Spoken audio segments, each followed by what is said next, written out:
Welcome to this case-based challenges presentation regarding histology, molecular testing and treatment decisions in non-small cell lung cancer.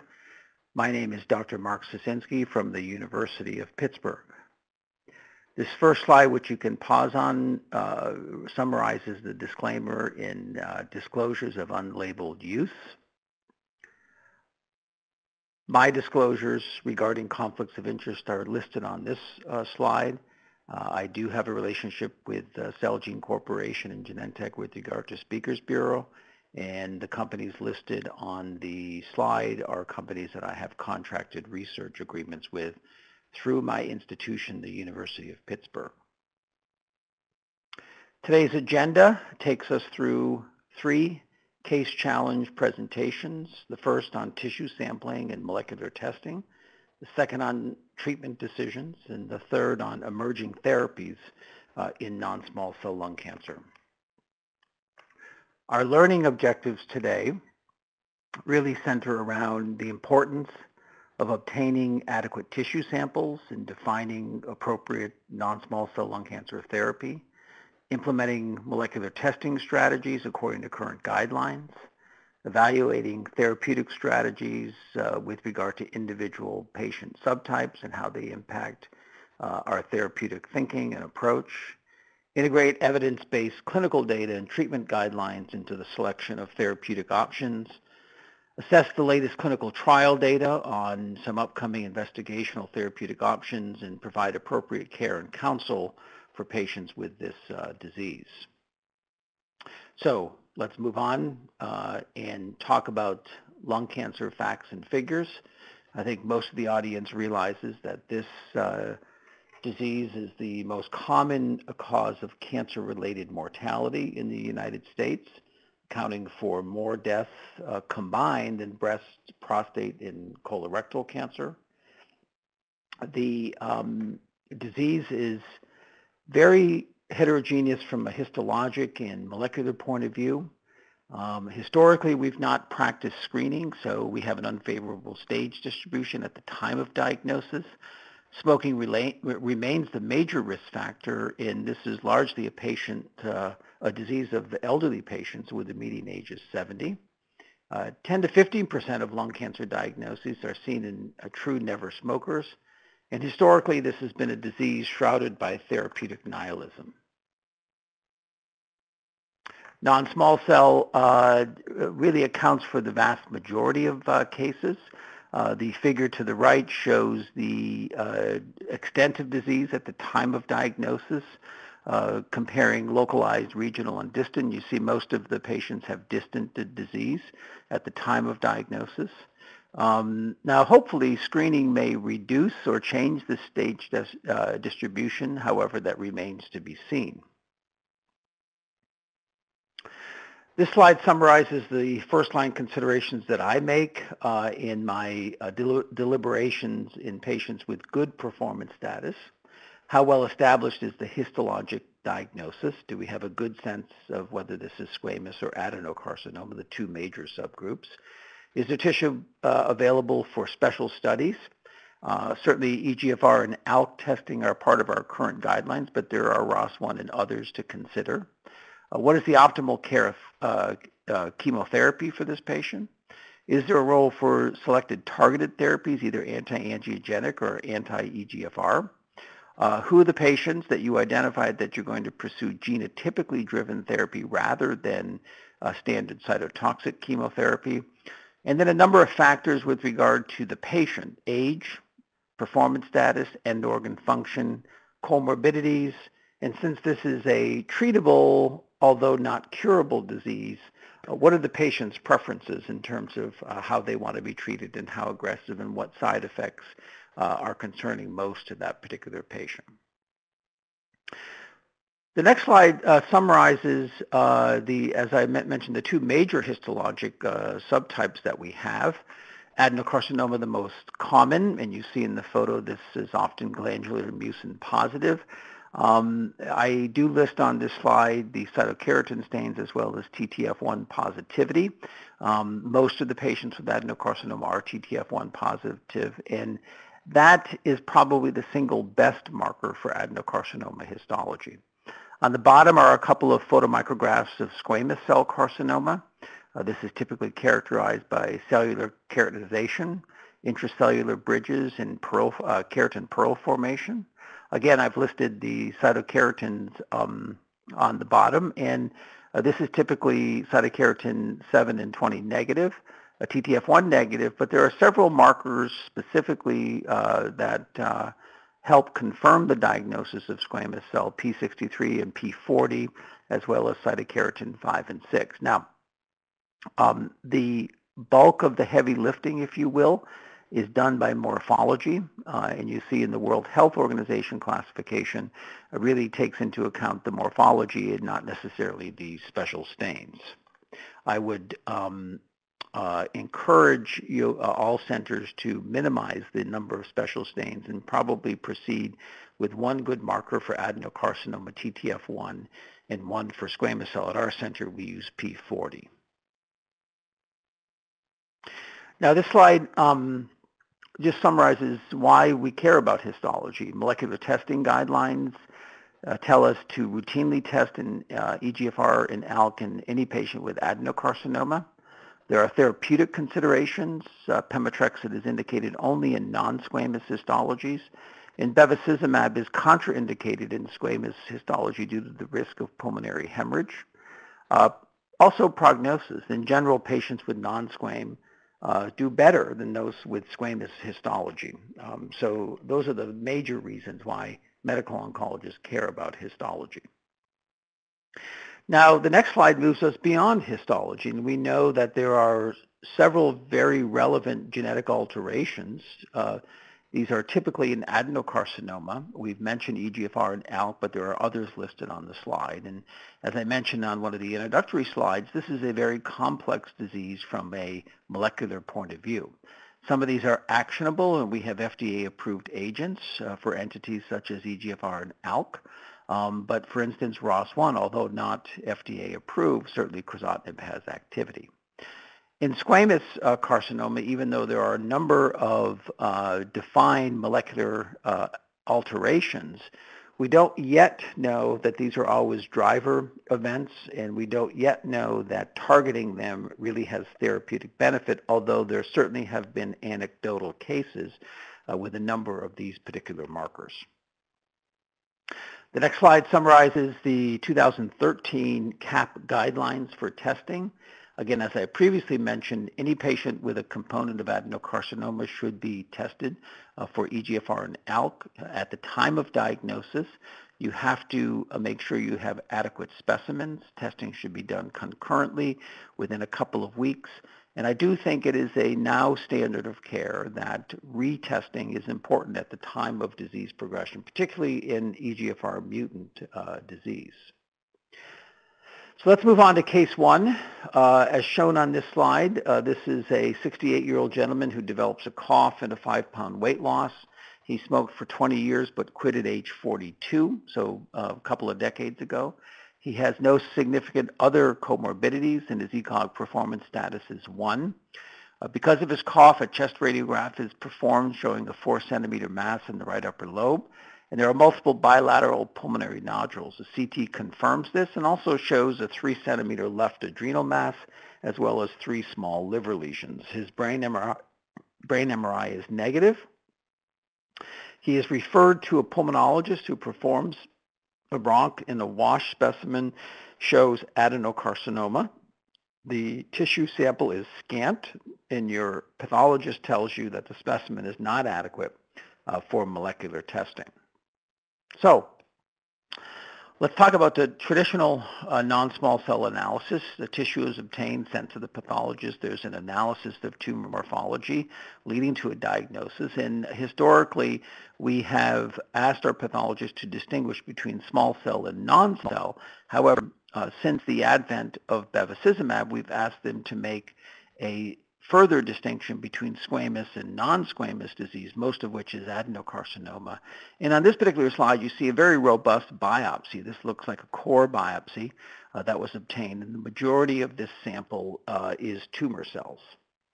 The biopsy specimen matters, the size of the specimen as shown here, the specific subtype, the importance of accurate interpretation of pathology reports is vital in the management of this. And as mentioned on the previous slide, in every adenocarcinoma patient, we should be performing EGFR and ALK testing, which requires a certain amount of tissue to accomplish that. Issues to consider in approaching patients diagnostically: what is the best tissue to sample? The amount of tissue, multiple FNAs that are cellular can be made into a cell block. And so sometimes that may be optimal. I think this is a situation where one size does not fit all patients. So our colleagues that are doing the diagnostic biopsies need to be well versed in assessing these sorts of things. In my case that I presented initially, bronchoscopy led to a diagnosis of adenocarcinoma. However, there was inadequate tissue to do molecular testing, and I think it would be important in that particular case to think about this. We also have the validity of various assays that are being performed, the type of assays, whether you're looking at single genes, are you going to just test for EGFR and EML4 ALK, or are you going to do multiplex testing and test for a number of different entities? I think it's safe to say that, as I mentioned, this needs to really be a multidisciplinary approach.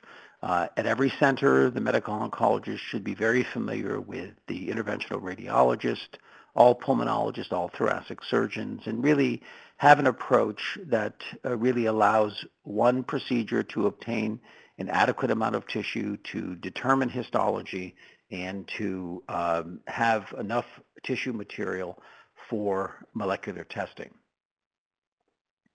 This next slide just summarizes some of the issues or further issues about tissue sampling. You certainly can do diagnostic IHC staining and mutational assays on small biopsies and cytologies that yield adequate tissue. We've reinforced the concept several times already that all adenocarcinomas should be tested. Other histologies is clinically indicated, and I base that mostly on smoking status. We should get this done quickly. The priority should be to establish a diagnosis and then to obtain tissue for the two actionable EGFR and ALK entities. KRAS is listed on this slide. KRAS is listed because it's the most common molecular abnormality we see in adenocarcinoma. And largely, if you have a KRAS mutation, I think for the most part, you can probably stop testing for other entities because these are largely mutually exclusive. Really, the goal here is to identify the proper histology with as few stains as possible and to conserve tissue and not use it up using multiple immunohistochemical stains.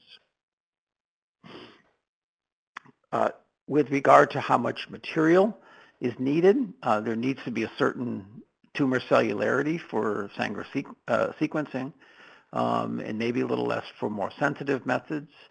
All cell blocks should be interpreted as adequate for diagnosis by a pathologist at the time that they're obtained, so you can make sure that there's a sufficient quantity and quality of DNA for your mutational analysis. The absolute numbers or guidelines are given in this particular slide in terms of median DNA yield, median tumor cell count, so on and so forth. Again, the bottom part of this is prioritizing tissue for mutation testing, not wasting the sample with unneeded IHC stains, and to try to focus your immunohistochemical stains to help you distinguish the diagnosis between adeno and squamous. And I would make the point that not every case needs immunohistochemical staining. Sometimes when pathologists that are experienced here, they can certainly make a very confident diagnosis of, for instance, squamous cell just on histopathology.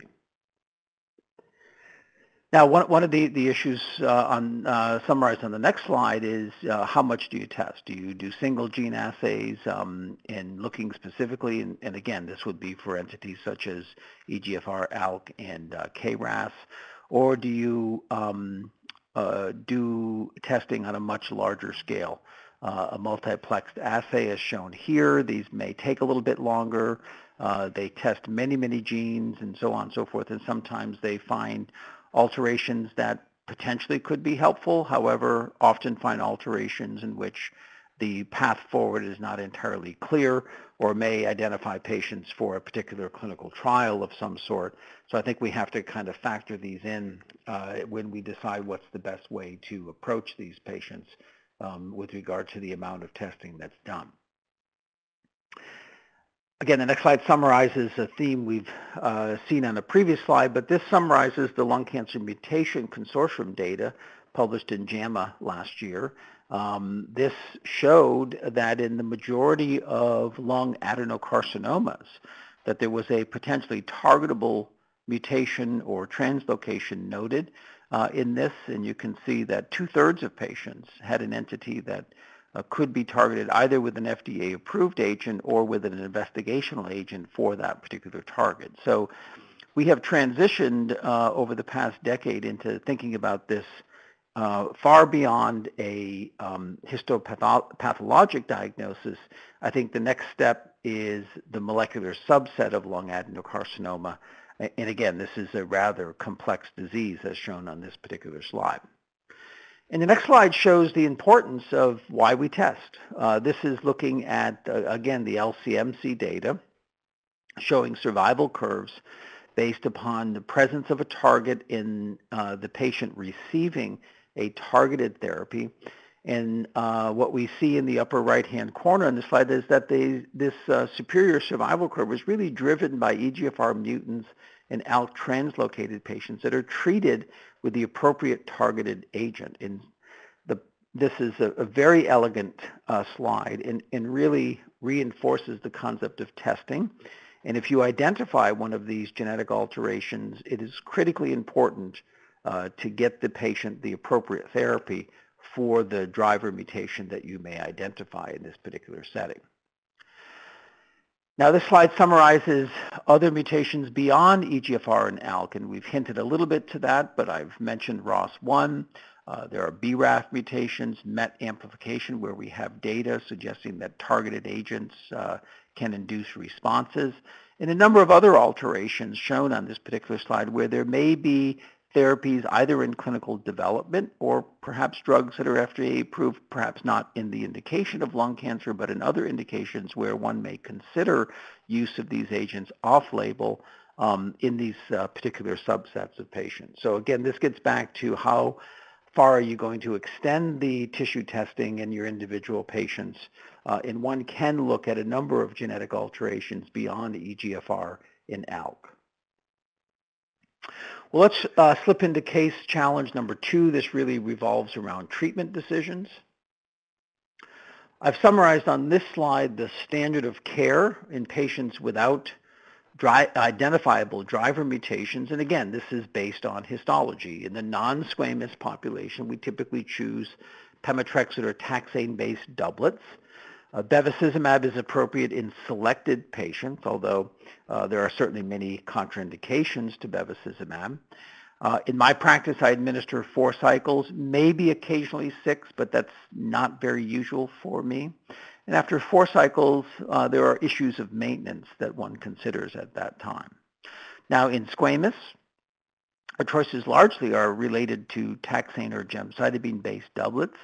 I again use 4 cycles. There are fewer maintenance considerations, but there are some. One could often consider continuation maintenance with gemcitabine. Switch maintenance with the drugs like docetaxel or erlotinib are certainly evidence-based options.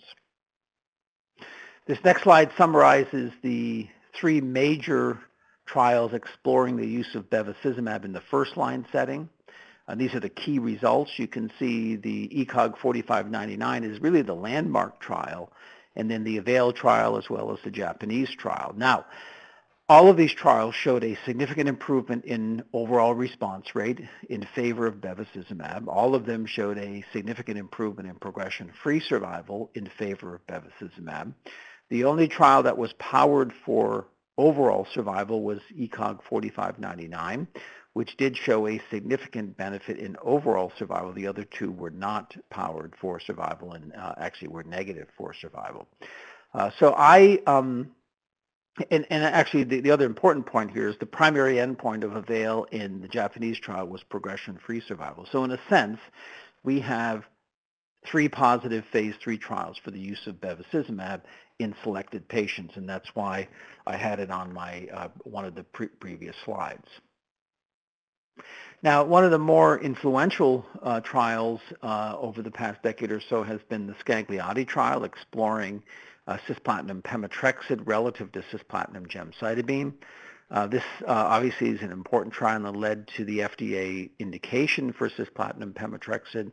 This was a non-inferiority trial, so it was a very large trial, 1,725 patients. And you can see, looking at the Kaplan-Meier curves on the bottom part of the slide, that this was in a sense actually was a positive trial. This met its non-inferiority endpoint. You can see these curves are essentially superimposable. The median survivals are identical at 10.3 months, and it met its statistical endpoint of non-inferiority. Now, during the conduct of this trial, it was becoming apparent that perhaps there may be preferential activity of the multi-targeted antifolate pemetrexed based on the observation of differential expression of thymidine A synthase between the histologies of non-squamous and squamous, with squamous having higher expression and therefore perhaps more difficult to inhibit. And you can see this prospective analysis of survival by squamous really was very influential in the FDA approval process for this drug. You can see to the right, which I think is the important lesson here, actually it looked as if gemcitabine was superior to pemetrexed, whereas on the left in the non-squamous, pemetrexed seemed to be superior to cisplatin gemcitabine. And this was influential in the FDA indication, where they specifically said that cisplatin pemetrexed is indicated only in non-squamous histology patients. Now, presenting the bevacizumab data and then the pemetrexed data, one of the next logical extensions is pemetrexed-based therapy better in combination with bevacizumab relative to the ECOG 4599 regimen? And you can see the Point Break trial actually addressed that. This was a open-label randomized phase 3 trial trying to define the superiority of pemetrexed over paclitaxel. Standard doses in these regimens, you can see there was an induction phase of 4 cycles shown here, and then a maintenance phase. So there were really 2 variables in this trial. The pemetrexed versus paclitaxel in the induction phase, and then in the maintenance phase, a 2-drug maintenance strategy, both PEM and bevacizumab versus bevacizumab alone. This was first-line patients, good performance status, stable, treated brain mets were allowed. You can see the stratification factors on the bottom part of this, and the primary endpoint of this trial was overall survival. Looking at the primary endpoint on the right-hand side of this slide, you can see that this was a completely negative trial. The hazard ratio was 1.0. The curves are superimposable. There was obviously no evidence of superiority of pemetrexed, and I would argue that both pemetrexed and paclitaxel combined with carbo and bev are very good regimens for the treatment of this disease. Additionally, when one looks at the table over the left-hand curve, which is the PFS curve, the overall response rates were identical at 34 and 33%.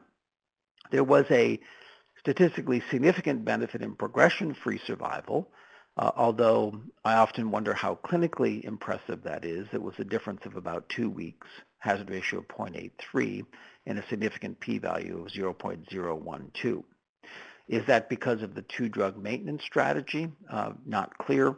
I think one has to wonder about that. So this slide summarizes the standard of care in the non-squamous population. Genotyping, again, as we mentioned several times here, is the standard of care. Bevacizumab is a choice in selected patients. The optimal choice of platinum doublets is typically carbo plus a taxane or pemetrexed, optimal duration 4 cycles. Maintenance is an option, but certainly not a mandate. I think it's very commonly practiced with two drugs, bevacizumab and pemetrexed, but certainly not a mandate. The major question in my mind is platinum plus pemetrexed as good as platinum plus either PEM or paclitaxel plus bevacizumab in a bevacizumab eligible patient? And we really have no data to support that at this particular time. So let's switch gears a little bit, and you see on the slide the design of the IPASS trial. And obviously it's important to discuss this trial because I think this was probably one of the most, if not the most important trial in lung cancer over the past decade. And the reason I say that is because it really transformed lung cancer into a genotypic disease. There was evidence early on, a decade or so ago, that EGFR TKIs such as gefitinib, erlotinib, and now afatinib worked in a certain phenotype. And that phenotype was never smokers, Asians more than Caucasians, adeno more than squamous, and women more often than men. And so one of the impetus at that time was to do a study like this where you would go to Asian countries and enroll patients with adenocarcinoma histology that were never light smokers and make a comparison of a TKI, in this case gefitinib versus carboplatin and paclitaxel. Now, obviously, a decade or so ago, we realized that those phenotypic markers really identified patients at high likelihood of having EGFR mutations where EGFR TKIs are extremely active. In the IPASS trial, the primary endpoint was progression-free survival, looking for non-inferiority. So that led to a large number of patients, over 1,200 patients here. You can see the secondary endpoints on the slide. One of the correlative endpoints was looking at the impact of having a mutation or not having a mutation in this particular setting. Now, when you impose those eligibility criteria, I will tell you that of the 1,200 patients, 79% of them were women. 94% of these patients were true never smokers. And 60% of them had an EGFR mutation. So 60% mutant positive, 40% mutant negative. This slide looks at the primary endpoint of progression-free survival, but divides the population based upon EGFR mutation status. Now, before we look at this, I will remind you that this trial met its non-inferiority endpoint as an entire group. So if you take all 1,200 patients, the progression-free survival actually was superior with gefitinib relative to carboplatin. Remember, I said it was designed as a non-inferiority trial, but actually gefitinib was superior to carbotaxol with regard to progression-free survival. But it was only due to the following observation. If you look to the left, where the EGFR mutation positive patients are, remember 60% of the patients had an EGFR sensitizing mutation. And you see in this case, the hazard ratio for gefitinib relative to carboplatin paclitaxel was 0.48. So gefitinib was much more active with regard to improving progression-free survival relative to carboplatin paclitaxel. However, I think the important lesson of the IPASS trial is shown to the right in the EGFR mutation negative patients. Remember, prior to this trial, if an Asian never smoking female with adenocarcinoma walked into any medical oncologist office, they would get treated with an EGFR TKI based on the phenotype. But if that patient didn't have an EGFR mutation, you see the survival curve for gefitinib is far inferior to that of chemotherapy. You see the hazard ratio in favor of carboplatin, almost threefold more active is chemotherapy than is gefitinib. The treatment by subgroup interaction test was highly statistically significant, so the status of your EGFR mutation relative to what type of treatment you received was highly statistically significant. And I think this is the importance of the IPASS trial.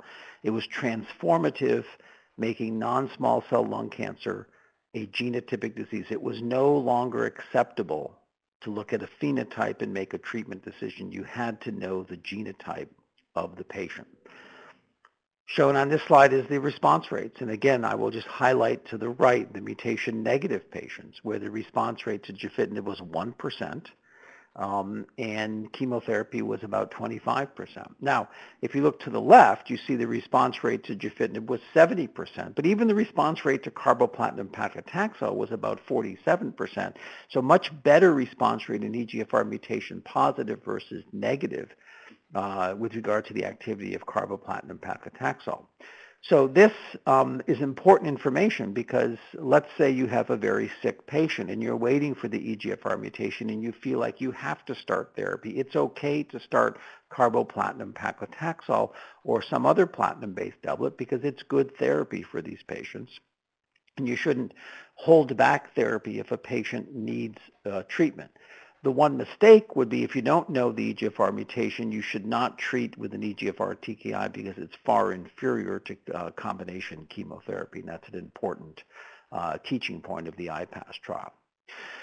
Now, this next slide, it always amazes me that in a decade or so we completed all of these randomized phase 3 trials looking at gefitinib, erlotinib, and afatinib in EGFR mutant patients in the first-line setting, comparing it to a number of different chemotherapeutic doublets. And in every one of these trials, the EGFR TKI, so oral therapy won. The response rates are 2 to 3-fold higher. The PFS is 1.5 to 2 times higher. The one fly in the ointment was we had never demonstrated a survival advantage, and I think as is noted on the slide, it probably is likely due to a crossover effect. Obviously, most physicians who are treating patients in these trials, the mutation status was known of the patient. They were positive for a sensitizing mutation. And when they progressed on chemotherapy, they crossed over to an EGFR TKI. And, you know, I think the data suggests that whether you get an EGFR TKI first or second line, you probably don't compromise survival. However, I do think it's vitally important to test and administer EGFR TKIs as first-line therapy because you can't always guarantee that the patient's going to make it to second line, and you certainly wouldn't want to withhold the most effective therapy for these sorts of patients. Now, you noticed on the previous slide that the last couple of trials were afatinib-based, LUX-Lung 3 and LUX-Lung 6. We do have published recently a combined analysis of these two trials. The two trials were very similar in the sense that they randomized patients to afatinib and or versus chemotherapy. The chemotherapy differed. In LUX-Lung 3, it was cisplatin plus pemetrexed, and in LUX-Lung 6, it was cisplatin gemcitabine. The patients here were stratified by EGFR mutation type as well as race, as shown on the slide. When you look at the combined overall survival analysis of the common mutations, and this would be limiting the analysis to either exon 19 or exon 21 sensitizing mutations, you see a demonstration of a survival advantage with a hazard ratio of 0.81 and a p-value of 0.03. So finally, we do have evidence that administering afatinib as first-line treatment rather than chemotherapy does have a survival advantage. And I think, you know, we have to deal with the crossover effect and all these sorts of things, but I do think that based on response and PFS data, this is clearly better therapy. And the lack of proving a survival benefit, I think, was just an issue of numbers. And here we have a combined analysis with a large number of patients and really convincing evidence that, at least with regard to exon 19 and 21, the so-called common mutations, that there clearly is a survival advantage. Now, interestingly, shown on this slide, is that survival advantage may not be uniform across these two mutations. You see to the left in the deletion 19 mutation, a very striking difference in overall survival of almost a year and a hazard ratio of 0.59, whereas to the right in the exon 21 L858R mutation, in fact, there was no survival advantage to the TKI, and if anything, chemotherapy did a little bit better. So this reminds us that not all EGFR mutations are created equal. Even the two most common mutations we see, exon 19 and 21, shown on this slide, have differential levels of sensitivity to EGFR TKI, and this is a very nice illustration. Now, Fortunately, 90% of the EGFR mutations are either 19 or 21, but there are 10% of these patients have the so-called uncommon mutations, and many of those are resistance mutations. So you really need to read the fine print of your EGFR mutation report to be sure that you're dealing A, with a sensitizing mutation, and B, don't treat with a TKI those patients with known resistance mutations. So we'll pose two questions. Are EGFR TKIs standard first-line therapy for advanced non-small cell lung cancer with an EGFR mutations? Categorically, undeniably, yes. Do we need any more of these studies? No. I think 8 of them is good enough when we need to move on to other issues, which there are many in the EGFR mutant population.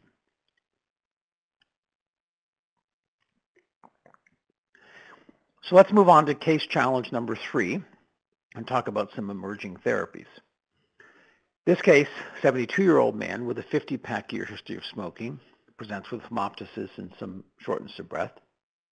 Chest radiograph reveals a left hilar mass and a left pleural effusion. CT scan confirms the hilar mass and effusion, also shows several liver metastases. His brain MRI is negative.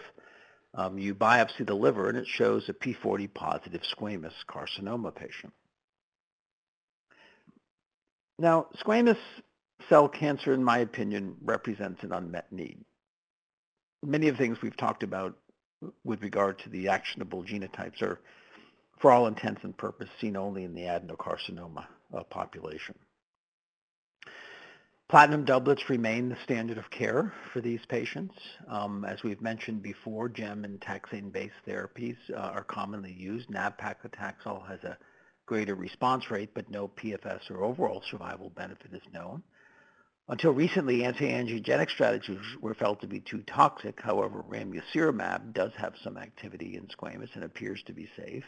Pemetrexed is not an option. We do have some observations of EGFR monoclonal antibodies, both cetuximab and nesotubimab, leading to survival benefits. But I think it's fair to say that we need to get some new strategies for this rather large group of patients, about a third of the patients that we may see. Now, this slide looks at the response rates with regard to nab-paclitaxel relative to solvent-based paclitaxel, both in combination with carboplatin. This was a phase 3 trial that led to the approval of nab-paclitaxel plus carboplatin in non-small cell lung cancer. And you can see in the second column, the adenocarcinoma patients, there was really no difference in overall response rate, which was the primary endpoint of this phase 3 trial. But you can see in all the other subsets, particularly to the left in the squamous population, a difference of 24% response rate on solvent-based paclitaxel plus carbo and 41% on nab-paclitaxel plus carbo. And you see in the not otherwise specified in large cell variants that very similar advantages for nab-paclitaxel. The biologic basis of this is not clear. These were independently reviewed by radiologists. These were not investigator-assessed differences in response. These were blinded radiologists that made this assessment. So again, it's something to be aware of. This response rate in this trial did not translate into an overall survival benefit, but I would argue that what response does do is palliate symptoms. Most of our patients are symptomatic, so I think having a regimen with a higher response rate is of value to patients, particularly those that are symptomatic. Now, in my introduction to squamous, I mentioned nesotubimab. This is the design of the recent trial combining nesotubimab with cisplatin gemcitabine. Nesotubimab is the fully humanized cetuximab, so it's an anti-EGFR antibody. In this case, patients with advanced stage 4 squamous carcinoma, PS 0 to 2, were randomized to standard cisplatin gemcitabine versus the same chemotherapy with nesotubimab grafted on days 1 and 8. The primary endpoint was overall survival. This slide shows the primary outcome of overall survival. There was a survival advantage in favor of the nesotubimab arm, 11.5 months versus 9.9. The hazard ratio was 0.84, and you see the p-value of 0.012. Curves do separate within the first 2 to 4 months, and then they remain separate throughout 2 years. So clearly an advantage here. One of the issues is we would like to know who are those patients that are getting the advantage, and it raises the issues of biomarkers, which has been relatively elusive to date. This next slide shows the survival data I just showed you, but also shows the median PFS overall response in disease control rates. There was certainly a benefit in PFS that was modest. No significant difference in response, but a slight benefit in disease control rate as shown on this table. I previously mentioned ramucirumab. This is a monoclonal antibody directed at the vascular endothelial growth factor receptor 2. Remember, bevacizumab is directed to the VEGF ligand. This is an antibody to the VEGF receptor. Approved in December of 2014 for the treatment of metastatic non-small cell in the second line based on the REVEL trial. This slide shows the design of REVEL. These were second-line patients. You were to have received one prior regimen of platinum-based therapy. Maintenance was allowed. Prior Bev was allowed, and this was 0 to 1 with regard to performance status. Standard doses of second-line docetaxel, 75 milligrams per meter squared every 3 weeks, with placebo or with ramucirumab at 10 milligrams per kilogram every 3 weeks. Again, the primary endpoint was overall survival. This slide shows the intent to treat analysis with regard to overall survival, and a difference of about 1.5 months, a hazard ratio of 0.857, and a p-value log rank of 0.02. Separation of the curves early and a modest difference that is persistent throughout the course of these curves. And so again, I think a step forward in our management of this patient, and certainly the first time that squamous patients would have an option of an anti-angiogenic. Now, we didn't show you the toxicity data. I think the toxicity data was pretty predictable based upon what we know about anti-VEGF antibodies like bevacizumab. However, in the squamous population, there were no safety concerns that were any different than the non-squamous population. So again, in the second line setting, squams do have an option in this particular time with ramucirumab. So I think this is an important observation for these patients. This slide shows the design of the master protocol in squamous lung cancer second line. I think this is really an important trial, and if you have the opportunity to enroll patients, I would highly encourage you. This is a long-standing effort between the NCI, the Thoracic Malignancy Steering Committee, the Food and Drug Administration, as well as the Friends of Cancer, and a number of our industry partners. The thing here is patients with squamous in the second line undergo the process of next-gen sequencing. Various targets are attempted to be identified. If you have a particular target, and you can see across the top, it's PIK3A kinase mutations, cell cycle aberrations, FGFR aberrations. Now, in this slide, the last arm of MET expression has been deleted. I won't go into that in detail, but this arm is no longer in existence. And if you have one of these targetable things, you're randomized to chemotherapy versus a targeted agent in this setting. So it really is a process of trying to get targeted therapy to targeted patients with the genetic alteration of interest. Again, in squamous, this is something that we really is vitally important to investigate in this setting. Now, obviously, not every patient is going to be a match for one of these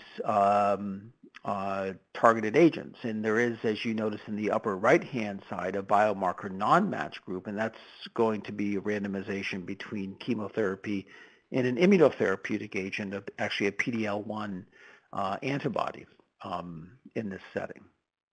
Now, that leads us to the new way of thinking about therapies, and that is leveraging the immune system. And this slide shows the complexity of the immune system and tells us a little bit about how tumors may be immunosuppressive and hide from our immune system by using the programmed death receptor pathway. And understanding this pathway has created, as shown on this slide, a number of agents directed either at PD-1 or to the ligand of PD-1, PD-L1, and you can see nivolumab and pembrolizumab listed on the left-hand side. These are anti-PD-1 antibodies. And the anti-PD-L1, the Roche product MPDL32808 in the AstraZeneca Medi 4736 compound are directed at the ligand. Now, within the very recent time, March of this year, the FDA approved nivolumab, an anti-PD-1 agent, for the treatment of advanced squamous patients who had progressed after or on a platinum-based regimen. This actually was an FDA approval 3 months ahead of when they thought they were going to approve, and it was based upon the phase 3 Checkmate 017 trial that showed that nivolumab, relative to docetaxel, which is a perfectly reasonable standard, significantly improved overall response rate with a hazard ratio of 0.59. I think that's incredibly remarkable, that magnitude of difference. We've not seen in lung cancer with regard to survival outside the setting of an oncogenic driver situation, a hazard ratio like this. In fact, remember in the oncogenic driver situation, when we looked at the afatinib data, the hazard ratio for survival was 0.81. Here, for nivolumab, the hazard ratio is 0.59 and a p-value of 0.00025. The approval was supported also by data from the phase 2 Checkmate 063 trial that looked at the use of nivolumab in squamous histology patients in the third line and beyond. So this is not an isolated trial in this particular setting. And as we show on this next slide, certainly the slide says, what does this recent approval mean to clinical practice? I think this was going to have a huge impact on clinical practice. It's going to have a huge impact on clinical trials because many of the clinical trials in this setting use docetaxel as the control arm. And here we have an agent that is superior to docetaxel. So we have to kind of do some thinking. This next slide shows the initial phase 1 trial with nivolumab looking at various dose levels, in this case 1, 3, and 10 milligrams per kilogram every 2 weeks. This was phase 1 looking at safety and tolerability, but also activity in terms of secondary response rates. And we do have some mature data with regard to overall survival. And you see the best arm here seemed to be 3 milligrams per kilogram in this experience, looking at nearly a 50% 2-year overall survival rate. Now, again, this is a phase 1 trial, so there are a relatively small number of patients. They're highly selected patients that treated at typically academic centers. You see the response rates seem to be best at 3 milligrams per kilogram, about 24.3% of patients. So again, this is really incredible data, particularly once we get to the phase 3 data, as I just showed you before. Now, I mentioned the squamous phase 2 results, the Checkmate 063 trial. This was presented last fall in Chicago. And this is the summary of the data. 15% response rate, 40% disease control rate. The median time to response was about 3 months. 20% of patients were free of progression at 1 year. However, the median PFS was only 2 months. And so, again, this was squamous third line and beyond. So think about that population. That was a relatively, relatively tough population to treat. They don't have a lot of great options. And here's a glimmer of hope. This data was supportive with regard to the nivolumab indication along with the phase 3 data we mentioned before. And here's the data. It replicated the phase 1 data, again, median survival of 8.2 months which understanding this particular population is rather encouraging. We have other agents. This is the Keynote 011 study exploring pembrolizumab in a number of different subsets. You see the number of different boxes noting either non-randomized or randomized experiences. Most of these patients are selected by PD-1L1 status, and various treatment schedules and doses are noted here.